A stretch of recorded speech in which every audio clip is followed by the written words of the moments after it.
Assalamualaikum warahmatullahi wabarakatuh. Kami dari kelompok 2 yang beranggotakan saya sendiri Mi'rajun Nur Nadhiroh dan rekan saya Muhammad Imam Nur Syafi'i.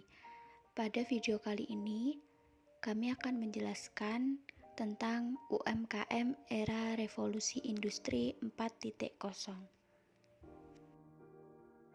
Yang pertama yaitu Revolusi Industri 4.0 dan Sejarah Revolusi Industri Dunia. Revolusi industri di Inggris terjadi pada tahun 1760 sampai 1830 Masehi. Revolusi industri ini digunakan dalam suatu hal yang pada awal mula munculnya revolusi industri tersebut digunakan dalam keringanan teknologi industri pertama kali di dunia. Faktor-faktor yang dapat mempengaruhi revolusi industri ini diantaranya alat-alat mekanisme yang memudahkan pekerjaan manusia. Mesin pemintal akan digantikan dengan tenaga mesin akibat revolusi industri ini.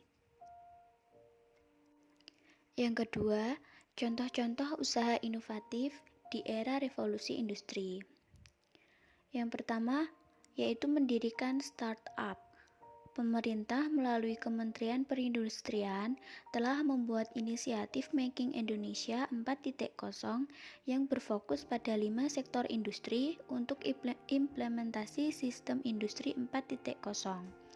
Kelima sektor tersebut adalah industri makanan dan minuman, otomotif, elektronik, kimia, serta tekstil dan produk tekstil. Bisnis yang kedua yaitu bisnis jual beli online. Bisnis online kini menjadi bisnis yang sangat digemari oleh masyarakat di dunia. Karena kamu hanya perlu mengakses media sosial atau toko online, melakukan pembayaran, dan belanjaanmu akan sampai di rumah. Selain kemudahan yang didapatkan oleh pembeli, penjual juga mendapatkan kemudahan bisa melakukan promosi tanpa gembar-gembor sana-sini.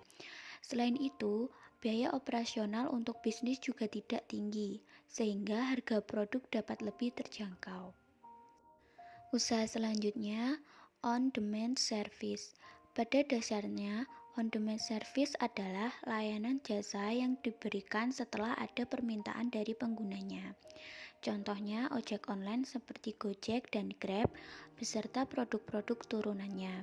Perusahaan transportasi online tersebut merupakan bagian dari on-demand service. Bisnis yang terakhir yaitu online marketing. Online marketing menjadi sesuatu yang sangat dibutuhkan dalam pemasaran suatu bisnis.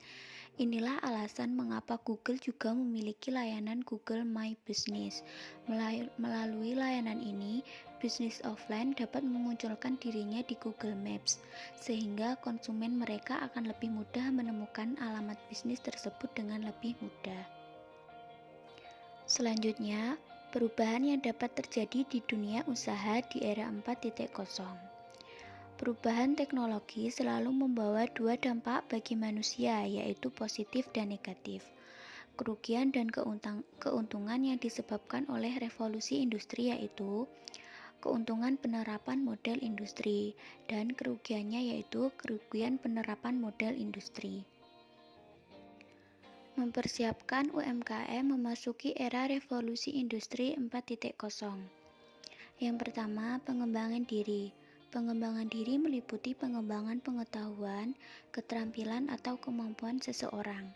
Adapun kunci untuk pengembangan diri seseorang adalah knowledge atau ilmu pengetahuan, attitude and behavior atau sikap dan kebiasaan, immediate results atau produktivitas, dan yang terakhir networking atau jejaring.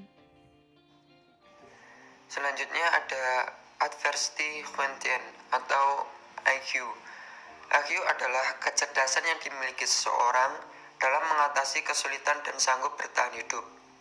Menurut Paul G. Stones, PhD, 3 tipe manusia adalah: yang pertama, climbers atau pendaki, yang kedua, campers atau pekemah, yang ketiga, quitters, mereka yang berhenti. Ciri perilaku dan kebiasaan orang sukses. Ada banyak ciri dan perilaku orang sukses. Contohnya yaitu disiplin waktu, selalu memiliki semangat hidup optimis dan tidak mudah putus asa, tidak cepat puas dari apa yang diraih dan selalu ingin mencoba yang baru, berpikir positif, semua disikapi dengan kebaikan, percaya diri, dan lain sebagainya. Ciri, perilaku, dan kebiasaan orang gagal. Begitu juga dengan ciri, perilaku, kebiasaan orang gagal. Ada banyak contohnya, seperti tidak disiplin dan selalu menyia-nyiakan waktu, memiliki sikap hidup pesimis dan mudah putus asa dari setiap permasalahan yang dia hadapi, cepat puas dari apa yang dia raih, berpikir negatif, tidak percaya diri, merasa dirinya banyak keterbatasan dan mustahil bisa meraihnya yang lebih, dan lain-lain. Orang kreatif memiliki ciri-ciri orang kreatif yaitu yang pertama, kuatnya motivasi untuk berprestasi. Yang kedua, komitmen yang tinggi untuk melakukan sesuatu dengan cara yang terbaik. Yang ketiga, banyak inisiatif untuk memecahkan berbagai persoalan. Yang keempat, optimis dalam menghadapi kehidupan, dan lain sebagainya. Pengembangan kreativitas. Setelah calon wirausaha tahu tentang kekuatan dan kelemahan diri serta peluang dan ancaman yang mungkin dihadapi, maka langkah selanjutnya mulai memilih rencana usaha yang akan dilakukan. Jenis-jenis wirausaha ada 4, yaitu yang pertama, entrepreneur, yang kedua, intrapreneur, yang ketiga, technopreneur, yang keempat, sociopreneur. Analisis SWOT. Analisis SWOT adalah analisis tentang kekuatan, kelemahan, peluang, dan ancaman.